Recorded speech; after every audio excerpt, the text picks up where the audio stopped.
La pandemia del coronavirus constituye una grave amenaza para la salud de los pueblos indígenas de todo el mundo. Los pueblos indígenas ya experimentan un acceso deficiente a la atención sanitaria, tasas significativamente más altas de enfermedades transmisibles y no transmisibles, falta de acceso a servicios esenciales, saneamiento y otras medidas preventivas clave, como agua limpia, jabón, desinfectante, entre otros. Asimismo, la mayoría de las instalaciones médicas locales cercanas, si es que las hay, suelen estar mal equipadas y carecen de personal, incluso cuando los pueblos indígenas pueden acceder a los servicios de salud, estos pueden enfrentarse al estigma y a la discriminación. Un factor clave es asegurar que en esas instalaciones se presenten servicios en lenguas indígenas y según proceda en función de la situación específica de los pueblos indígenas. En el caso de Colombia, en Leticia nunca se imaginaron que este virus pudiera mostrar las diferentes deficiencias del sistema de salud y la poca atención y relevancia que tienen estas comunidades para el Estado colombiano, mostrando una cruda realidad de la situación en una población apartada en medio de la selva con un sinfín de necesidades y de pocas atenciones. La capital del Amazonas, hogar de unas 49.000 personas, Leticia es el territorio en Colombia con más casos por millón de habitantes. El coronavirus ha dejado 1.003 contagios y 35 fallecidos. Además, el Instituto Nacional de Salud estudia si otros 20 decesos tienen que ver con la enfermedad. En sus dos centros médicos, el Hospital San Rafael y la Clínica Leticia. Ya no hay cómo entender a tantos enfermos. En adición a lo mencionado anteriormente, no es posible que las medidas de prevención sean estándar debido a la alta diversidad cultural y lingüística de los pueblos indígenas. Por esto se requiere de medidas culturalmente apropiadas para poder ser aplicadas sobre estos territorios. Por ejemplo, las campañas de comunicación deben ser realizadas en idiomas nativos y con mensajes comprendibles y que tengan sentido con la realidad local.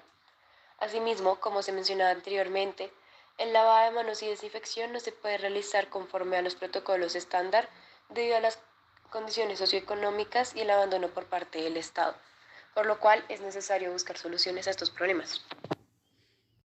Las respuestas económicas no benefician a los pueblos indígenas. Alrededor de 28 millones de hombres y 26 millones de mujeres indígenas viven en América Latina y el Caribe, de los cuales, a diferencia de otras regiones pobladas del mundo, más de la mitad de estas personas, o sea el 52.2%, viven en zonas urbanas y el restante 47.8% en el área rural. Ambos grupos urbano-rural se encuentran en un alto riesgo de no poder hacer frente al COVID-19 y a las condiciones de desigualdad económica en la que viven se le incrementan los riesgos.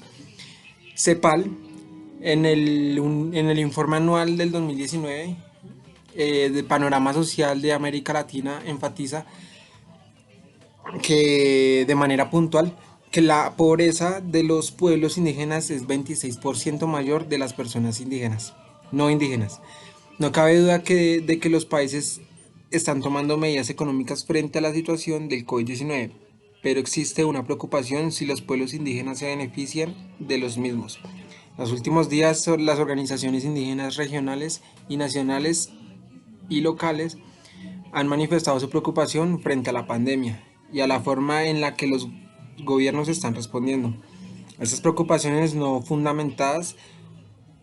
tan fundamentadas porque tradicionalmente las políticas públicas y de desarrollo no han logrado responder a las demandas de los pueblos indígenas y muchas de ellos se han quedado en buenas intenciones porque han ignorado las particularidades de los pueblos indígenas. Las respuestas sanitarias inmediatas para atender la emergencia mundial debe priorizar a los pueblos indígenas como una población epidemiológica de alto riesgo y adoptar respuestas donde su abordaje sea diferenciado. Dichas respuestas deben basarse en un trabajo coordinado con los pueblos indígenas y los gobiernos.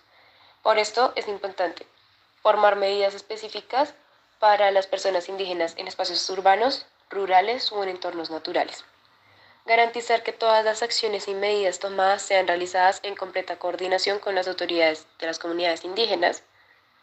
Implementar medidas que garanticen la seguridad alimentaria, el acceso de cantidades necesarias de agua potable y los servicios de la salud apropiados. También suspender todo tipo de actividad económica o proyecto extractivo dentro y alrededor de los territorios de los pueblos indígenas, ya que esto los puede poner en riesgo. Y finalmente, asegurar que los ritos fúnebres y los pasajes que se realicen sean en condiciones de seguridad y salud, teniendo en cuenta las consideraciones culturales de los diferentes pueblos.